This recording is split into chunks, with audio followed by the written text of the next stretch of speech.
오늘 본문은 서기관들에 대한 말씀으로 시작합니다. 지난 2주간 동안은 사두개인들에 대한 말씀을 봤는데 잠깐 기억해 볼까요? 참고로 사두개인들은 모세 오경 율법에 기록된 것을 문자적으로만 인정한다. 문자를 벗어난 건 인정하지 않는다 하는 꽉 막힌 사람들이라 그랬죠. 서기관들은 어떤 사람들이냐? 헬라어로 원어를 보건 영어 번역된 말을 보건 우리말 서기관이라는 표현을 보건 일단 기록하는 사람입니다. 서기관은 기록하는 사람인데 뭘 기록하느냐? 율법을 기록합니다. 그 시대에는 출판 기술이 당연히 없었으니까 책을 가지고 싶으면 기록을 할 수밖에 없었고, 하지만 기록할 수 있는 도구, 기록할 수 있을 만한 어떤 지적인 훈련 이런 걸 받은 사람들이 흔하지 않았을 거 아니에요, 그 시대에는. 그래서 그것을 주로 성경을 기록하는 사람들을 서기관들이라 이렇게 말을 했고, 그들은 기록하면서 연구도 합니다. 그래서 서기관 하면 율법학자, 권위 있는 율법학자들이 서기관입니다. 신약 성경 보면 율법사 혹은 율법교사 이런 표현이 있는데, 율법사, 율법교사와 서기관은 표현은 다르지만 가리키는 사람은 같아요. 그들은 율법을 가르치기도 하고 율법을 연구하기도 하고 이제 율법을 옮겨 쓰기도 하고 하는 이제 그런 사람들, 서기관, 율법교사들입니다. 그들은 긴 옷을 즐겨 입었습니다. 왜 긴 옷을 입느냐? 긴 옷이 그런 뜻이었대요. 이 사람은 율법학자야. 긴 옷을 입고 있으면 일단 티가 난다는 거죠. 긴 옷을 입기를 즐겼고요. 또 그들은 이런 일도 했대요. 그 당시에 홀로 된 여인들 가운데 좀 부유한 여인들은 이 서기관들에게 자기 재산 관리를 좀 위탁을 하는 경우도 있었답니다.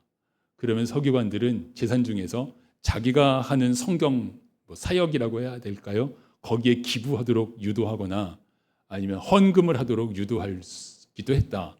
그런데 그들을 통해서 그런 좀 부유한 과부들이 헌금을 하게 되면 일정 부분 수수료를 서기관들이 받았대요. 서기관들이 그런 걸 받았다는 것은 그 헌금을 하나님께만 드리는 게 아니라 제사장들이 중간에서 가졌다라는 사실을 능히 엿볼 수 있는 그런 부분이기도 합니다. 서기관들 대부분은 바리새인들이었습니다. 그러니까 바리새인들이 학식으로 이름이 나고 명망이 생기면 그러면 이제 서기관이 되는 것이죠. 서기관으로 율법교사로 소문이 나면 당연히 제자들이 모여들고 제자들이 수업료를 내니까 수업료를 통해서 또 좀 전에 나왔던 그런 내용을 통해서 치부를 할 수가 있을 것입니다. 한마디로 예수님 시대의 서기관들은 겉으로 보기에는 거룩한 직업인데 말씀을 맡은 사람들입니다. 말씀을 맡은 사람들인데 실 내용으로는 그것을 이용해서 자기의 개인적인 이득, 주로 경제적인 이득을 목적으로 하게 된 사람들이었다. 순수한 사람도 있었겠지만 주된 흐름은 그랬다 하는 걸 볼 수 있습니다.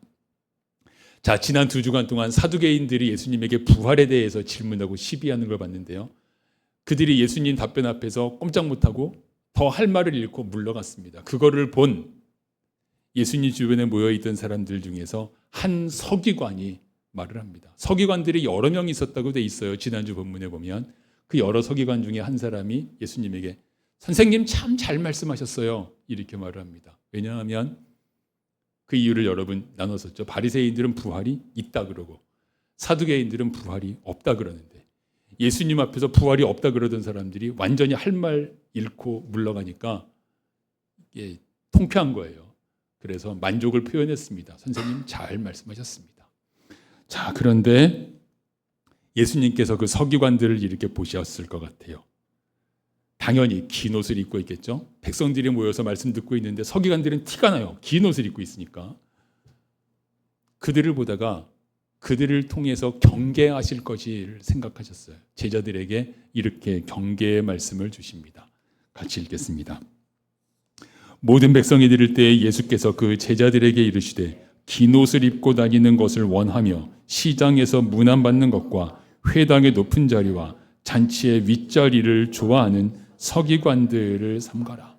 누구에게 주신 말씀이에요? 제자들에게. 모든 사람이 들을 수 있고 서기관들도 들을 수 있었죠. 왜 그런데 모든 사람에게 주시지 않고 제자들에게 주셨느냐? 이 서기관들의 모습이 제자들이 겪을 수도 있는 어떤 함정과 통하기 때문이에요. 제자들은 이제 곧 교회를 세우고 교회의 지도자가 될 겁니다. 지도자가 되면 사람들의 존경을 받고 또 리드하게 되죠. 리더의 자리에 앉게 되면 그 이전에는 경험하지 못했던 영적인 유혹을 받을 수가 있어요. 영적인 함정이 있습니다. 그 함정에 이 서기관들은 빠져 있는 것이고 제자들이 바로 그 자리에 있게 될 거거든요. 그러니까 이 서기관들을 보면 제자들이 빠질 수 있는 그 함정이 무엇인가를 미리 보고 대비하고 경계를 할 수가 있는 거예요. 그래서 제자들에게 말씀하셨습니다. 그들은 어떻다고요? 긴 옷을 입고 다닌다. 좀 전에 이야기한 대로 나는 율법학자야.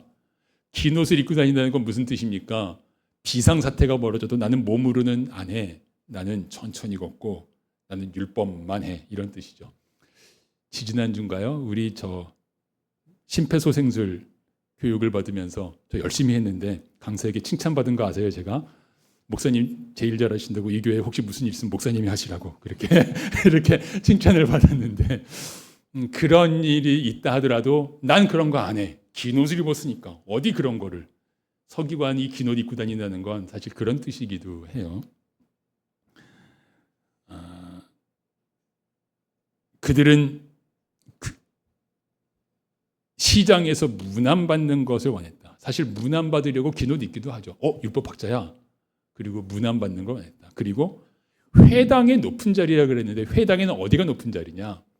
회당에 그 당시에는 창세기 출애굽기 다 하나씩의 두루마리로 되어 있었다 그랬잖아요. 성경이 그 두루마리들을 모아서 넣어놓는 궤가 있었대요. 그 궤에다가 그 두루마리들을 모아놨는데 거기 가까운 데가 높은 자리입니다. 그 당시 회당은 자기가 원하는 사람은 앞으로 나와서 거기서 두루마리 꺼내서 펴서 읽고 말씀 전할 수가 있었는데 누가 감히 말씀을 전하겠어요. 그러니까 서기관들이 그 일을 많이 했을 테니까 또 자기들의 권위를 주장하기 위해서 당연히 내가 그 옆에 있다가 딱 설교할 거면 바로 짚고 일어나야지. 그래서 회당의 높은 자리에 앉아 있었고 잔치에서도 상석에 앉고 상석이 어딘지는 문화에 따라 좀 다르겠지만 하여튼 상석에 앉았어요. 예수님께서는 잔치에 상석에 앉지 마라. 그건 어리석은 일이다. 경고하신 바가 있지만 그들은 그게 눈에 보이지 않았습니다. 처음에 겸손했던 사람이 리더가 되고 존경받고 인정도 받으면 이렇게 되기 쉬운 거죠.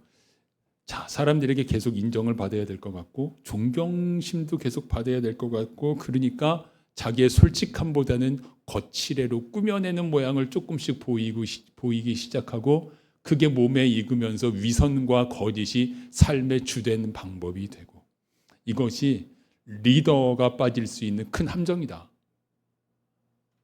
저도 교회에서는 목사도 리더인 셈이니까 목사도 그 함정에 흔히 빠지고 정말 잘 빠지는 그런 함정이다 하는 것을 볼 수가 있어요. 그래도 여기까지 나면 어쩌겠어요. 자기 인생 그렇게 살겠다는데. 그런데 그렇게 사는 게 주변에 해악을 끼치는 게 있단 말이죠. 그 서기관들이 끼치는 해악에 대해서 예수님께서 이어서 말씀을 하십니다. 같이 읽을까요? 그들은 과부의 가산을 삼키며 외식으로 길게 기도하니 그들이 더 엄중한 심판을 받으리라 하시니라. 앞에서 서기관들이 왜 과부의 재산을 관리해 주기도 했다. 이것과 연결되어 있겠죠. 과부의 가산을 삼켜요. 그리고 외식으로 길게 기도한다. 영적이라고 보여야 존경심을 가지고 여러 여인들이 재산 관리해 달라 그러기도 하고 또 제자들도 모여오고 그럴 거 아니에요. 그러니까 일단 기도했다 하면 길게 누구도 따라올 수 없게 길게 그 목적은 하나님께 간절해서가 아니라 내가 영적으로 보이려고 그렇게 길게 기도하니 문제가 있습니다. 그들이 더 엄중한 심판을 받으리라. 그러니까 자기를 위해서도 그건 최악의 일이에요. 자기를 위해서도 최악인 게 더 엄중한 심판을 받게 될 것이다 하는 말씀을 주셨습니다. 말씀을 맡은 사람들이 이 모양입니다. 그때는 그러니까 말씀을 맡은 사람들과 예배를 맡은 사람들이 분리되어 있었던 거죠. 말씀을 맡은 사람들 서기관, 예배를 맡은 사람들 제사장. 근데 제사장들은 장사꾼들하고도 결탁하고 타락해 있었고 서기관들도 타락해 있었고 영적인 면을 맡은 사람들이 다 타락해 있어요. 이런 사회에 비전이 있을까? 라고 물어보면 당연히 비전이 없다. 라는 대답이 쉽게 나올 만한 그러한 사회입니다. 그 당시 유대나라는 오랫동안 식민지였잖아요. 기원전 586년부터니까 약 600년 세월 중에 예수님 오시기 100년쯤 전에 한 80년 있었던 그 독립국가 잠깐의 세월을 제외하면 한 500년 정도 식민지로 지낸 건데 500년의 식민지 생활이라니 그게 너무 고달파서 백성들은 메시아 오기를 기다렸지만 서기관들은 메시아가 오기도 별로 안 기다렸을 것 같아요. 지금이 좋은데 뭐. 난 부자도 되고 난 존경도 받고. 메시아 오기도 안 기다렸을 것이다. 식민지라는 정치적인 상황보다도 이런 서기관들의 모습, 영적인 지도자들의 모습이 유대 사회를 더 어둡게 하고 있었습니다. 그런데 이날이 무슨 날이죠? 고난주간의 화요일. 이날 예수님께서 주목하신 특별한 모습이 있었습니다. 그 말씀이 이어집니다. 같이 읽겠습니다. 예수께서 눈을 들어 부자들이 헌금하며 헌금 넣는 것을 보시고 또 어떤 가난한 과부가 2렙돈 넣는 것을 보시고 이르시되 내가 참으로 너희에게 말하노니 이 가난한 과부가 다른 모든 사람보다 많이 넣었도다. 이때 성전이 몇 번째 성전이라 그랬죠? 3번째. 이 성전을 지은 사람은 예수님 죽이려고 그랬던 헤롯 왕. 아직 완공은 안 됐지만 거대한 규모로 지어서 성전 마당이 여러 겹이라 그랬죠. 기억하시면 맨 바깥쪽 마당이 이방인들도 들어올 수 있다. 그 안쪽이 여인의 뜰, 그리고 그 안쪽은 유대인 남자들만 들어갈 수 있는 뜰. 그런데 그 여인의 뜰에 여인들까지는 들어올 수 있는 그 여인의 뜰에 헌금함이 놓여 있었는데 13개가 놓여 있었대요. 많기도 하죠. 헌금함이 13개가 놓여 있었는데 13개에다가 헌금의 목적이 다 붙어 있었대요. 이 헌금함에 들어간 헌금은 이렇게 쓰인다. 이 헌금함에 들어간 헌금은 이렇게 쓰인다. 우리 교회는 헌금 봉투가 1개인데 글쎄 헌금 봉투가 매우 많은 경우도 때때로 보시기도 했을 거예요. 하여튼 헌금함이 13개가 놓여 있었다 합니다. 여기에 여러 사람들이 헌금을 넣는데 그 중에 한 겉모습만 봐도 이분은 가난하구나 알 수 있는 한 과부인 건 어떻게 알았을까? 예수님이시니까요. 헌금을 넣었는데 2렙돈을 넣었다. 이런 건 여러분 요즘은 스마트폰으로만 찾아봐도 2렙돈이 얼마인지 금방 찾을 수 있어요. 한 데나리온의 64분의 1이라고 나올 거예요. 한 데나리온이 노동자의 하루 품삯이어서 우리 한 20만 원 보자 그랬죠. 20만 원의 64분의 1. 얼른 계산 안 되시죠? 나중에 끝나고 계산기 해보세요. 대략 3,000원입니다. 그러니까 이 여인이 오늘날 가치로 치면 대략 3,000원을 헌금했어요. 3,000원 헌금을 했다. 그랬더니 예수님께서 이 여인이 다른 모든 사람보다 많이 넣었다 라고 말씀하셨습니다. 그 이유 같이 읽겠습니다. 저들은 그 풍족한 중에서 헌금을 넣었거니와 이 과부는 그 가난한 중에서 자기가 가지고 있는 생활비 전부를 넣었느니라 하시니라. 3,000원이 생활비 전부였는데 다 넣었다. 이 여인은 왜 이렇게 있을까? 이 여인에 대해서 묵상하다가 제가 목회하면서 만났던 여러분들이 생각이 났어요. 그중에 제가 원주에서 30대 중반에 담임 목회를 했었잖아요. 그때 만났던 어떤 분, 이런 분도 있었어요. 예배가 끝나고 추수감사주일이었는데 저에게 와서 목사님 저 위해서 기도 좀 해주세요. 제가요 지금까지 평생 살면서 추수감사 헌금을 이렇게 많이 드려본 적이 없어요. 2만 원을 드렸는데 근데 예배의 은혜를 너무 많이 받아서 드리고 싶어서 기쁘게 헌금을 했는데 사실은 헌금 드리고 나서 이번 주간에 먹을 게 없어요. 그래서 이번 주간 살 수 있도록 목사님 기도해 주세요. 네. 아니 이거를 어떻게 기도해야 돼? 자기 먹을 것까지 톡 털어가지고 추수감사 헌금을 다 드려버렸네. 그런 분들이 여러 분 있었어요. 그와 비슷한 분들이 그때 여러 분 있었어요. 기도하면서 그냥 눈물이 났었던 경우입니다. 이런 여인 같은 사람들이 오늘날에도 있단 말이에요. 이렇게 그분을 생각을 하면 왜 그랬느냐? 그분의 경우엔 딱 예배의 은혜를 너무 많이 받아서였어요. 그러니까 이 여인도 무엇인가? 하나님께 깊이 감사하고 은혜 받은 일이 있었겠죠. 깊이 은혜 받고 감사한 일이 있으니까 생활비를 그냥 다 넣어버렸어요. 자, 여러분 이 여인에 대해서 어떻게 생각하세요? 오늘 본문을 읽으면서 여러분 제가 걸리는 게 있었어요. 20장 뒷부분부터 읽은 이유는 이것이 연결된다고 생각하기 때문인데 20장 뒷부분에 이 말씀이 있었잖아요. 그들은 과부의 가산을 삼킨다. 그리고 지금 이 본문은 한 과부가 생활비를 다 넣었어요. 예수님께서 이 두 말씀을 연이어서 하셨는데 혹시 이 두 말씀은 연결된 것은 아닐까 생각해 보게 됐어요. 물론 서로 다른 상황이에요. 과부의 가산을 삼킨다는 건 서기관들에게 주신 말씀이고 주로 좀 부유한 여인들과 관련되어 있고, 이 여인은 가난하고, 그리고 이건 서기관들이 아니라 헌금 관리하는 건 제사장들이잖아요. 일견 다르지만 공통점이 있어요. 자, 제사장들이 헌금계를 왜 13개나 만들어 놨겠어요? 탐욕 때문에 그렇죠. 이 제사장들은 그 시대에 성전 마당의 장사꾼들하고도 결탁할 정도인데 그 13개 제목에 쓰여진 대로 헌금을 온전히 사용할까요? 그럴 가능성은 없다. 적다가 아니라 그럴 가능성은 없다라고 보는 게 맞겠죠. 자기들이 헌금궤를 만들어 놓으면 가난한 사람들도 이와 같은 정성을 이 헌금궤에 모을 것이다라는 걸 이들은 알고 있었어요. 이 과부가 헌금하리라는 사실은 몰랐지만, 그렇다면 이 제사장들도 과부의 가산을 삼키는 자라는 말이 똑같이 적용이 됩니다. 영적인 지도자들, 말씀을 맡은 서기관, 예배를 맡은 제사장, 둘 다 과부의 가산을 삼키는 자들입니다.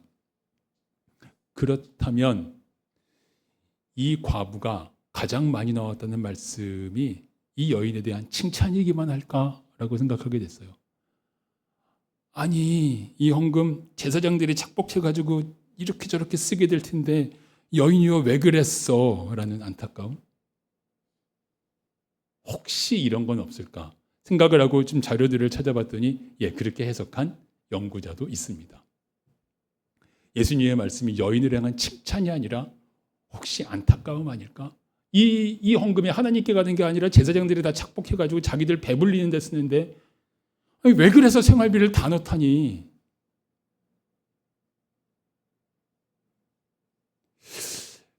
제사장들이 착복한다는 걸 그 당시 사람들이 몰랐을까? 다들 알고 있었을 거예요. 그걸 어떻게 몰라요?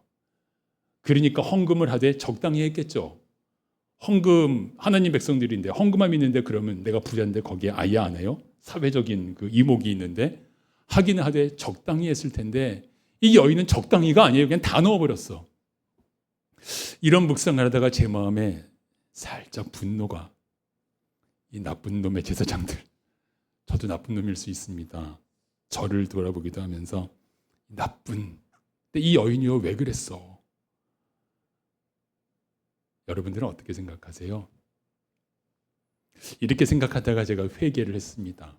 너 목사 맞냐? 제가 회개를 하게 된 이유는 이런 거죠. 제사장들이 착복을 하든 말든 그것은 그들의 몫이에요. 이 여인은 제사장들이 어떻게 하는 것이랑 상관없이 하나님 앞에 드린 거예요. 근데 이 헌금을 사용하는 자들이 어떻게 할 것인가 때문에 내 헌금이 영향받는다?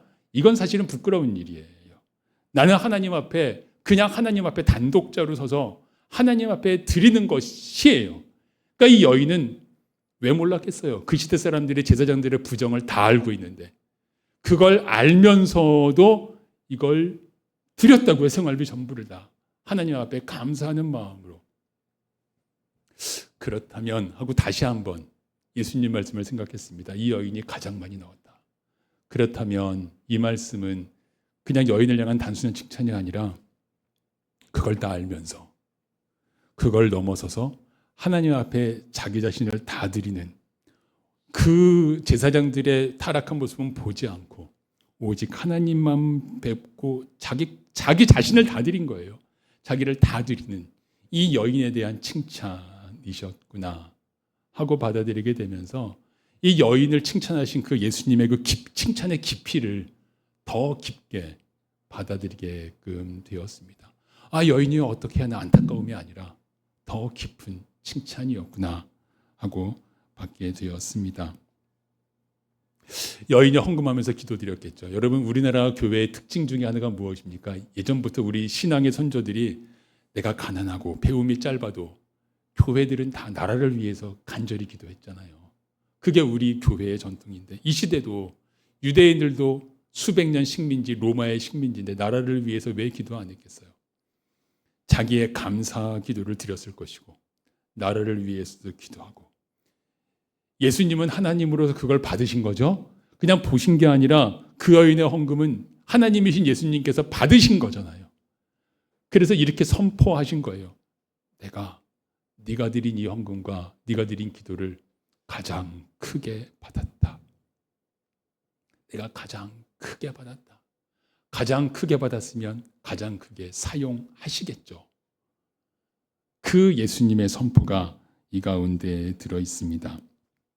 이 묵상 가운데 제가 이 말씀을 이렇게 받게 됐어요. 너 때문에 이 사회에 비전이 있어. 주님께서 이렇게 말씀하시는구나. 서기관들 학식을 자랑하지만 제사장이라는 걸 자랑하지만 그들을 보면 이 유대 사회에는 비전이 없잖아요. 소망이 없어요. 너와 같은 이들 때문에 이 하나님 백성에게는 비전이 있어. 학식 높은 많이 가진 사람 때문이 아니라 너 때문에 이 사회에는 비전이 있어. 주님께서 이렇게 말씀을 하시고 이런 정성들을 모아서 하나님께서 역사하신다고요. 오늘이 성령 강림 주일입니다. 성령 강림 주일인데 성령 찬송은 별로 안 불렀죠. 이유는 이제부터 이렇게 될 거예요. 다음 주가 삼위일체 주일인 다음에 이제 12월 대림절 될 때까지 성령 강림 후 첫째 주일, 둘째 주일, 셋째 주일 쭉 이렇게 세워가게 될 텐데 계속 성령의 역사를 사모하는 주일들이에요. 계속 성령을 사모하게 될 것인데 자, 구약절기로는 성령 강림절이 무슨 절기였죠? 오순절. 오순절은 예수님께서 6월절에 별세하셨는데 일단 십자가에 돌아가셨는데 그 지난 안식일부터 50일이니까 예수님 부활하신 날로부터 50일 되는 게 오순절이고 오순절의 다른 이름은 77이 49, 77절 또 다른 이름은 맥추절. 맥추절도 같은 날인데 여러분 혹시 한국교회 중에서 맥추감사헌금을 다른 때에 걷는 경우를 보신 적도 있을 텐데 맥추절과 오순절은 같은 날입니다. 그래서 맥추절을 다른 날로 정해서 맥추감사헌금을 받는다면 일단 성경과는 어긋나는 절기다 하는 정도는 알려드릴 수 있겠어요. 자, 그 오순절이면 예수님께서 부활하시고 이 땅에 40일 계셨잖아요. 그러니까 40일 계시고 나서 그때부터 오순절까지 한 열흘 동안 120명이 매일같이 간절하게 예배드렸습니다. 그리고 오순절 날 그들에게 성령이 임했을 때 베드로 모두 다 방언을 했지만 베드로의 전도를 듣고 그날 몇 명이 예수님 믿었죠? 5,000명이 한꺼번에 예수님 믿었잖아요. 하지만 베드로 혼자 한 게 아니죠. 120명이 같이 예배드렸어요. 사실 이거 위험한 일입니다. 예수님 죄목은 유대인의 왕, 로마 반역자 죄목이에요. 그 죄목을 가지는 게 위험하니까 베드로가 나 그 사람 몰라요. 이렇게 3번이나 부인했던 거 아니에요? 그게 무서우니까. 그런데 예수님의 이름으로 예배를 드린다는 건 당장 큰 일을 당할 수도 있는 거예요. 로마에게 잡혀가고. 그런데 예배를 드렸어요. 예배 드리면 무슨 일이 일어나나? 아무 일도 안 일어나죠. 우리 예배 드리면 무슨 일이 일어납니까? 아무 일도 안 일어날 것 같은데 그런데 예배를 드려. 오직 하나님을 사모하고 그 자리에 비전이 있다. 여러분 인생에서 심리학자들의 실험 가운데 이런 거 소개했죠. 아이들에 대해서 실험을 하는데 될 만한 것만 시도하는 아이가 있고 될 것 같지 않지만 어려운 것을 시도하는 아이가 있고 10년 후, 20년 후를 보면 인생이 많이 달라져 있다고. 더 설명은 안 하겠습니다. 전에 했던 적이 있기 때문에. 될 만한 게 없어요. 예배 드린다 그래도 우리들 위험하기만 하지 될 게 없어. 그런데 하나님께 영광 올려드리고 예배를 드리고 있는 거예요. 너희들에게 비전이 있다. 그렇게 하는 사람들에게. 이게 하나님의 뜻입니다. 그렇게 행하는 너희들에게 비전이 있어. 힘 있는 사람들에게 비전이 있는 게 아니고 돈 많은 사람들에게 비전이 있는 게 아니고 너희들에게 비전이 있어. 그리고 성령이 임하셨잖아요. 그 비전을 이루어 갔습니다. 초대교회의 전도 역사에서 바울을 뺄 수가 없죠. 바울이 참 대단한 업적을 이루었는데 바울 혼자 한 건 아니죠. 역시 베드로도 혼자 한 게 아니었듯이 브리스길라와 아굴라가 있었고 디모데가 있었고 디도가 있었고 뭐 실라가 있었고 또 뭐 등등등 수많은 사람들이 있었고 이름이 알려지지 않은 많은 사람들이 있었습니다. 바울 사도가 제3차 전도 여행을 마칠 때쯤 예루살렘에 구제 헌금을 모금을 해서 가지고 갈 때 여러 교회에서 구제 헌금이 도착했죠.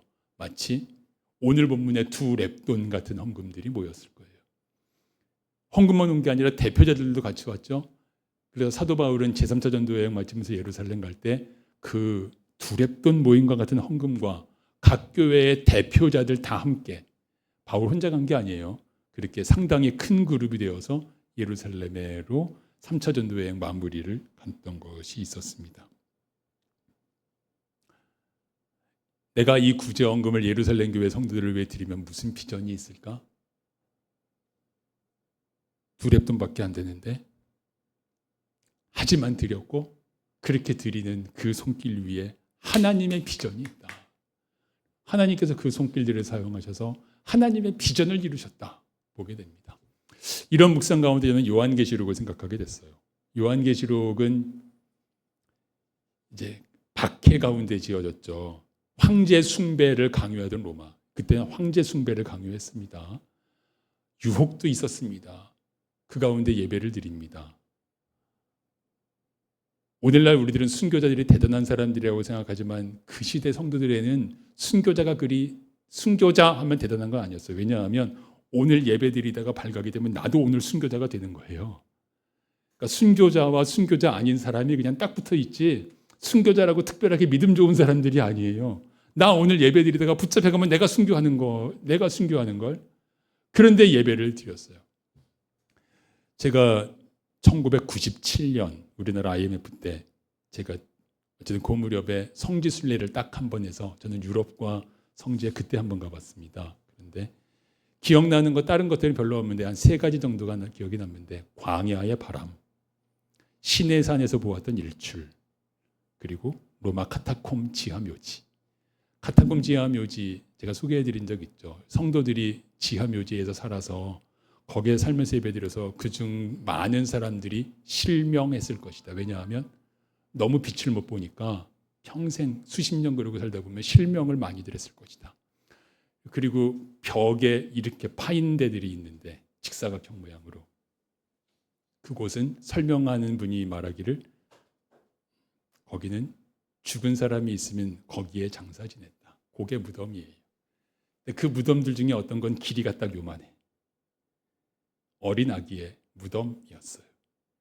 그러면서 예배를 드렸단 말이죠. 근데 그렇게 예배 드리면 비전이 있나? 로마가 무너져? 로마가 우리 예배 드리는 걸 허락해줘? 아무것도 안 보여. 예배는 드리지만 앞에 보이는 게 아무것도 비전이 없어 보여요. 그런데 그 가운데 예배를 드렸고, 그 예배를 주님께서 받으셨고, 그들에게 비전이 있었습니다. 그리고 그 비전을 우리가 복음 받도록까지 주님께서 이루신 거잖아요. 이런 요한계시록 때의 묵상을 하다가 요한계시록 제가 아는 말씀들 중에서 한 절을 나눕니다. 같이 읽겠습니다. 또 다른 천사가 와서 제단 곁에 서서 금 향로를 가지고 많은 향을 받았으니 이는 모든 성도의 기도와 합하여 보좌 앞 금 제단에 드리고자 함이라. 향연이 성도의 기도와 함께 천사의 손으로부터 하나님 앞으로 올라가는지라. 이것은 하늘에 있는 교회에서 드리는 예배 장면이지만 땅의 교회와 연결이 됩니다. 이 박해 가운데 드리는 기도가 아무것도 아닌 것 같지만 천사가 피우는 향의 연기와 함께 하나님 앞으로 지금 올라가고 있다고. 하나님께서 너희들의 기도를 받으신다고. 요한계시록에 들어있는 주님의 위로예요. 그 당시 성도들에게 주시는. 너희들의 기도가 소용없는 것 같지? 하나님께서 가장 귀한 것으로 받으셔. 두 렙돈 받으셨듯이. 그렇게 올라간 그 기도들이 모여서 비전이 되고 하나님의 역사가 되고 복음이 증거되는 그런 일들이 이루어졌고 여기까지 왔습니다. 자, 본문을 이렇게 묵상하고 한국을 생각해 봅니다. 한국 사회에 비전이 있는가? AI에서 우리나라가 상당히 뒤졌다면서요? 뭐 반도체든 등등등 여러 가지, 뭐 관세 전쟁, 한국 사회에 별로 소망이 없는 것 같아라는 의견들도 있습니다. 한국 교회에는 비전이 있는가? 비전이 없다라는 의견이 압도적입니다. 교회는 점점 쓰러져 갈 것이다. 우리 희내니 교회도 계속 가슴 아픈 것에 같이 나누는 건 교회 학교가 없어졌잖아요. 예전에는 우리 이 예배가 끝나고 나면 점심 먹고 청년부 10명이 모였단 말이에요. 지금 청년부 모임 없어졌어. 이 시간에 아동부 예배도 드리고 중고등부 예배도 드렸는데 아동부도 없고 중고등부도 없어. 그래서 우리가 전도해서 새롭게 중고등부부터 만들어 보자고 틴즈 카페 시작했잖아요. 틴즈 카페엔 비전이 있을까? 2년 반이 됐는데 성도들의 귀중한 정성과 봉사가 계속 있고 성도님들의 사실 많은 헌금이 들어가고 한 주에 아이들이 무료로 먹는 그 라면과 뭐 등등 이 음식비가 한 주에 20만 원이었는데 지금 좀 넘었어요. 20 몇만 원 됩니다. 우리 교회의 규모로서 감당하기 쉬운 액수는 아니죠. 그리고 2년 반 동안 무슨 열매가 있었나 생각해 보면 이게 비전이 있는 사역인가 하는 생각 하게 됩니다. 인간적으로. 계속 해야 될까? 이런 생각도 하게 되고 우리 성도님들이 개척했을 때 분들과 지금 분들과 꽤 구성이 달라졌지만 평균 연령은 어쨌든 높아졌어요. 이 교회에 비전은 있는가? 교세 통계가 우리 교단 신문에 가끔 나오는데 계속 줄어들고 있어요. 통계가 줄어든다는 건 심각한 게요. 교회들이 우리 교회는 떠나가신 분들 빼고 보고하지만 교회들이 누가 떠나갔다고 숫자 줄여서 보고 안 하거든요. 어지간해 가지고는. 그런데 통계 숫자가 줄어들었다는 건 진짜 많이 줄어들고 있는 거예요. 이 시대에 비전이 있는가?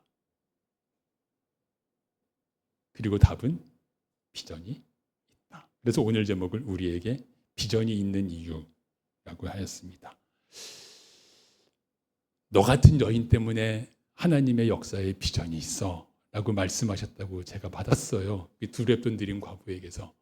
그러면서 우리에게 비전이 있는 이유를 이렇게 받았습니다.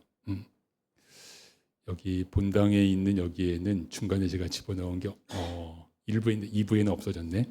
우리에게 비전이 있는 이유 그리고 그 아래에 주님을 신뢰하고를 제가 연두색으로 넣었는데 1부에 때는 있었는데 2부는 없어져 버렸네요. 우리에게 비전이 있는 이유 주님을 신뢰하고 소망이 없어 보이는 곳에 소망을 심어가는 그대가 있으니까. 주님을 신뢰하기 때문에 소망이 없어 보이는 곳에 소망을 심어갑니다. 두 랩돈을 드린 과부가 그랬고 초대교회 성도들이 그랬고 바울을 도왔던 돕는 이들이 그랬고 요한계시록 때 성도들이 그랬고 지금 섬기고 있는 희내니 성도들 모두가 그러합니다. 연약한 우리의 헌신을 넘어서 비전이 있게 하는 사람들이 여기에 있어요. 권사님이 계시니까 비전이 있고 집사님들이 있으니까 비전이 있고 성도님이 있으니까 비전이 있고 준영이가 있으니까 비전이 있고 집사님이 있으니까 비전이 있고 왜냐하면 소망이 없어 보이거든요. 우리에게 땅끝까지 비전도 주셨는데 안 될 것 같거든요. 각 나라와 족속 아까 우리가 찬양했지만 각 나라와 족속 여기 선교사님 와 계시지만 우리에게 너무 멀리 느껴지거든요. 이 미션은 미션 임파서블인 것 같은데 하지만 임파서블해 보이는 미션을 받고 주님 주신 은혜를 따라서 성령의 능력을 입어서 그 안 될 것 같은 일을 위해서 고단하고 또 아프기도 하고 돈도 별로 없는데 말없이 드리고 섬기는 여러분들이 있으니까 우리에게 비전이 있습니다. 기도하겠습니다.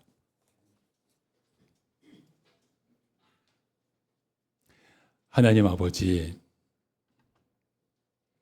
이렇게 능력이 없고 이렇게 가진 것도 없고 드려보았자 드릴 것도 없어서 고민도 많은 우리들을 사랑하시고 성령을 부어주시고 사용하여 주시니 감사합니다. 비전 없어 보이는 이 시대의 교회 안에 우리들의 사역 위에 이 땅 위에 우리들을 통해 주님께서 계획하신 역사가 기적이 이루어지기를 소망합니다. 주님 영광 받으시고 이루시옵소서. 예수 그리스도의 이름으로 기도드립니다. 아멘.